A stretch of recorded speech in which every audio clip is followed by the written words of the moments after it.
Hello दोस्तों, welcome to मेरे नए वीडियो में। आज आपके लेकर आया हूँ जापान के सबसे खतरनाक कहानियाँ।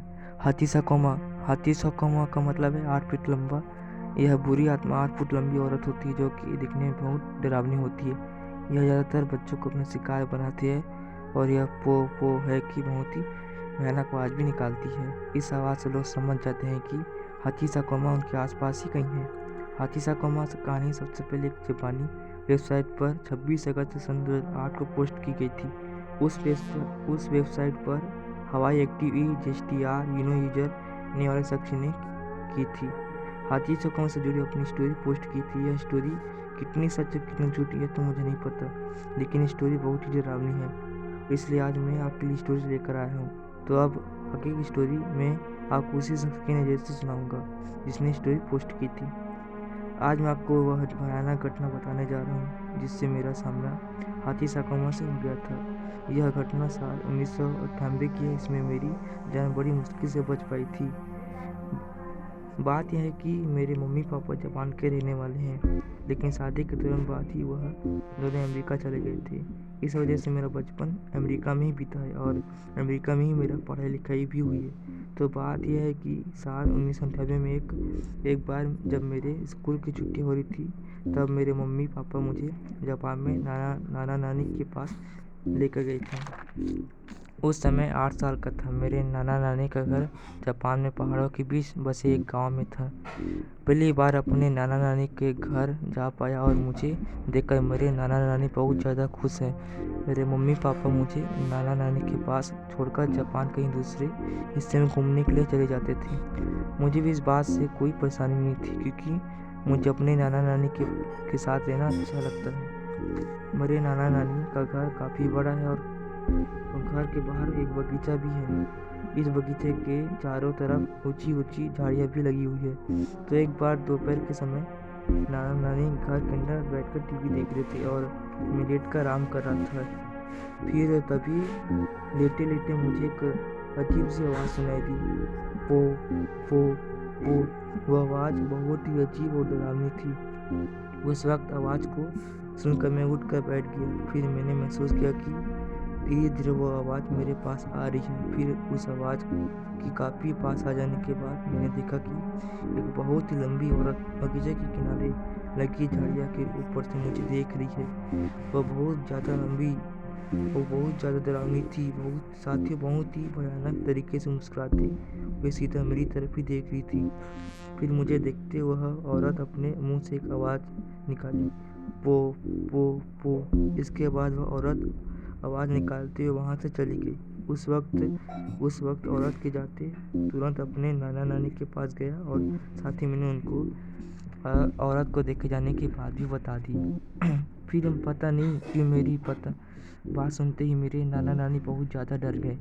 मेरे नानी डरते हुए मुझे से पूछने लगे कि क्या औरत बहुत लंबी थी, क्या तुमको देख लिया है? नाना के बात पर मैंने कहा कि हाँ, बहुत लंबी थी और उसने मुझे देखा भी। मेरी बात सुनते ही मेरे नाना नानी बहुत ज़्यादा डर गए। फिर मेरे नाना नानी फिर कहा कि तुम बच्चे पर नज़र रखना, इसको 1 सेकेंड के लिए भी अपने आंखों के सामने से हटने मत देना। बोलकर नाना नानी चले गए। अपने नाना नानी का यह बर्ताव देखकर मुझे बहुत अजीब लग रहा था। फिर मैंने अपने नाना से पूछा कि क्या हुआ नानी, आप लोग इतने डरे हुए क्यों हो? अब नानी ने मुझसे कहा कि हाथी साकोमा तुमको चुन लिया है, वह तुम्हें अपने साथ ले जाने के लिए दोबारा आएगी। नाना के बात पर मैंने कहा कि हाथी साकोमा कौन है और आप लोग इतने डरते क्यों हैं? तब नाना ने हाथी साकोमा के बारे में बहुत बताया। ताकतवर और बुरी आत्मा है जो इंसानों को अपना शिकार बनाती है। बहुत साल पहले आत्मा ने हमारे गांव के कई बच्चों को मार डाला था। तब 4 बौद्ध भिक्षुओं ने एक आत्मा को पकड़कर एक घर में कैद कर दिया था, लेकिन लगता है कि बुरी आत्मा किसी तरह से फिर से वहां आज़ाद हो गई है। यह बुरी आत्मा ज़्यादातर बच्चों को अपना शिकार बनाती है। उसने तुमको अपना निशाना बनाया है, लेकिन तुम डरो नहीं, तुम्हारे नाना तुमको कुछ होने नहीं देंगे। नानी की बात सुनकर मैं बहुत ज़्यादा डर गया। फिर कुछ देर बाद ही नाना घर पर भी आ गए। नाना के साथ एक बुरी औरत भी आई हुई थी।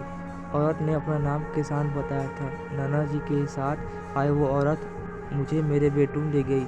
सिर्फ औरत ने बहुत से कागज़ों के ऊपर जापानी भाषा में कुछ लिखकर मेरे कमरे के सारे खिड़की और दरवाजे को ऊपर चिपका दिया।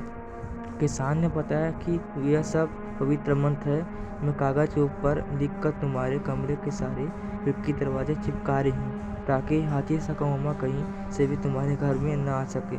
इसके बाद के सामने मेरे कमरे के बीचों बीच लकड़ी के एक कप बॉक्स के ऊपर बुद्धा की मूर्ति रख दी। जब उन्होंने इस मूर्ति रखी तो उस मूर्ति के ऊपर कुछ अगरबत्तियाँ जला दी। फिर किसान आंटी मेरे सामने नानी से 4 कटोरी में नमक भर के नानी को कहा। जब पानी भर कटोरी में नमक लेकर आए तो नमक से भरी कटोरिया के सामने मेरे कमरे के चारों ओर कोनों में रख दिया। फिर नाना ने दोनों बाल्टी को लेकर मेरे कमरे में रख दिया। उनमें एक बाल्टी खाली थी और दूसरे में पानी भरा था। नाना ने मुझसे कहा, यह बाल्टियाँ तुम्हारे टॉयलेट में पोटी करने के लिए है। यह सब कुछ देख रहा था आखिर यह हो क्या रहा है, पर तभी मुझसे किसान आंटी के सामने सब कुछ समझाया। उन्होंने मुझसे कहा, देखो बेटा, मैं समझ सकती हूँ यह सब तुमको बहुत ही अजीब लग रहा होगा, पर हम जो भी कुछ भी कर रहे हैं वह सब तुम्हारी भलाई के लिए ही है। हाथी साकामा को अपना निशान बना लिया है, इसीलिए किसी भी तरह से तुम्हें हमको एक रात के लिए उस शैतान से दूर रखना होगा, तब जाकर तुम्हारे सर पर खतरा टल पाएगा। परंतु एक बात याद रखना कि किसी भी हाल में तुमको अपने कमरे से बाहर नहीं निकलना है। तुम्हारे नाना नानी कोई भी तुमको सुबह से पहले बुलाने नहीं आएंगे, इसलिए अपने नाना नानी की आवाज़ पर भी तुम अपने कमरे से बाहर मत निकलना। लेकिन इसके बाद किसान ने एक कागज़ की पर्ची पर लिखकर मुझे दिया और कहा कि कागज़ का टुकड़ा तुम आज पूरी रात अपने साथ रखना, चाहे जो भी हो जाए। इस कागज़ को तुम्हें अपने से दूर मत करना। अब कल सुबह तुम्हें 7 बजे ही तुमसे मिलेंगे। इसके बाद नानी ने मुझे जल्दी से बनाकर खाना लाकर दिया और नाना ने मुझसे कहा, देखो बेटा, तुम किसी भी कीमत पर किसान आंटी की बात माननी होगी। तुम बस किसी तरह से रात काट लो, कल सुबह सब कुछ ठीक हो जाएगा। तुम किसी भी हाल में अपने कमरे से बाहर मत निकलना, और हाँ, यहाँ से जाते हुए तुम अपने कमरे का दरवाज़ा भी अंदर से लॉक कर देना। बस अब कल सुबह तुमको 7 बजे ही मुलाकात होगी। इतना बोलकर मेरे नाना नानी और किसान आंटी ने मेरे कमरे से बाहर चले गए। अब तक शाम हो चुकी थी। मैं बहुत गहरा सहमत था, अपने कमरे से लेटा था। मैं सोच रहा था कि आज शाम को हाथी साकामा सच में मुझे मार डालेगी। यह सब सोचते सोचते मैं अपने कमरे में लेटा रहा था। मेरे लेटे रात के 11 बज गया, लेकिन इतनी रात को भी मुझे कोई भी अजीब बात महसूस नहीं हुई। मैं सोचने लगा कि शायद मेरे नाना नानी कुछ ज़्यादा ही परेशान है। यह इतनी ज़्यादा डरते हुए वाली बात नहीं है। तब सोचते सोचते कब मुझे नींद आ गई मुझे पता ही नहीं चला। फिर अचानक से रात के 1 बजे मुझे एक ठक ठक की सुनकर मेरी नींद खुल गई।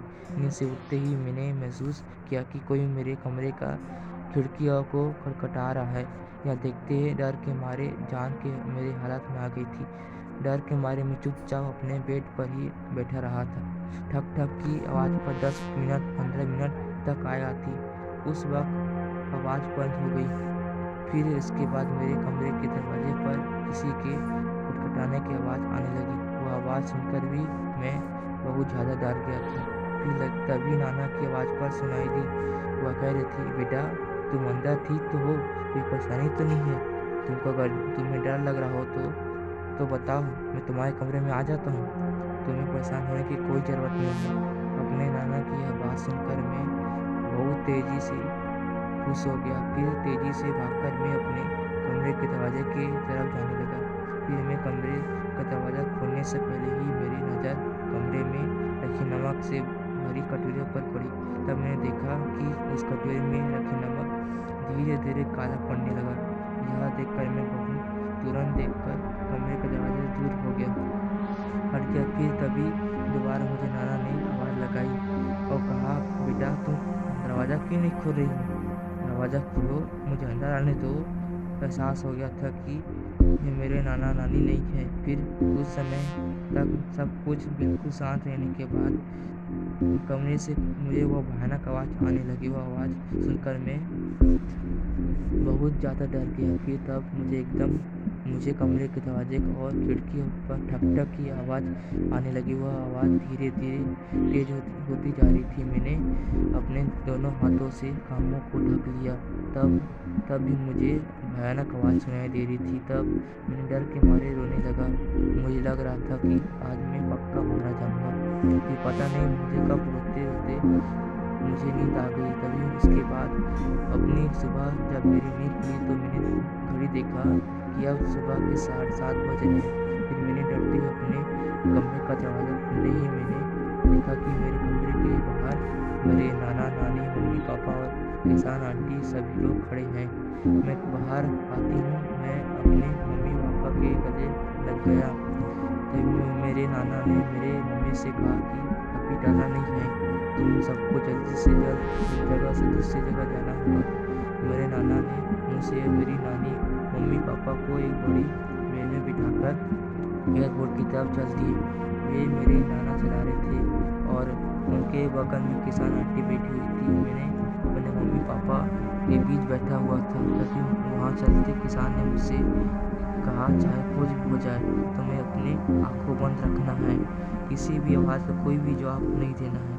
इसके बाद बहुत तेज़ी से वैन हम सबको लेकर एयरपोर्ट की तरफ जाने लगी। हम वैन सभी कुछ दूर ही गए थे कि तभी मुझे वही भयानक आवाज़ आने लगी। वह आवाज़ सुनकर मैंने धीरे अपने से आंखें खोलकर गाड़ी के बाहर देखा तो पाया एक बहुत लंबी और पतली भयानक औरत हमारी वैन के साथ दौड़ रही है। उस भयानक को देखकर डर के मारे मेरी चीख निकल गई। तब किसान आंटी ने मुझसे डरते हुए कहा कि मैंने तुमसे कहा था ना कि तुम अपने आंखें बंद रखना, तुम बात क्यों नहीं मार रही हो। मेरी किसान आंटी ने इतना बोलते ही हमारी गाड़ी की हर खिड़की दरवाजे पर किसी की हाथ मारने की आवाज़ आने लगी। फिर किसान शाह ने ज़ोर ज़ोर से कुछ मंत्र बोलने शुरू कर दी। किसान के मंत्र बोलने ही कुछ देर बाद सब कुछ शांत हो गया। फिर कुछ देर बाद सब कुछ एयरपोर्ट पहुंच गए। फिर एयरपोर्ट पहुंचकर मेरे नाना नानी ने मुझे कहा, बेटा अब तुम कभी भी हमारे पास नहीं आ सकते, क्योंकि हाथीसा कौवा एक बार ज़रूर अपना निशाना बना लेती है तो उसको कभी भी नहीं भूलती। बोलने के बाद मेरे मम्मी पापा मुझे लेकर फ्लाइट में बैठ गया। इसके बाद मैं अमेरिका आ गया। इस घटना के बाद मैं कभी भी अपने नाना नानी के घर नहीं गया। हमारे मम्मी पापा ज़रूर नाना नानी को देखने के लिए जाते थे। वैसे नाना नानी ने मेरी जान उस भयानक आत्मा से बचाई थी तभी, वरना आज मैं ज़िंदा नहीं होता। बस इतनी थी यह कहानी। तो दोस्तों, यह थी हमारी आज की कहानी। उम्मीद है आपको यह कहानी और किस्से ज़रूर पसंद आए होंगे। साथ ही अगर आप मेरे चैनल पर पहली बार आए हैं और पहली बार मेरी कहानी सुन रहे हैं तो जल्दी से अभी चैनल को सब्सक्राइब कर लीजिए। दोस्तों, आप कमेंट करके ज़रूर बताइए आपको हमारी कहानी कैसी लगी। बस यूं ही मिलता रहूँगा आपके साथ। तब तक के लिए हरे कृष्णा।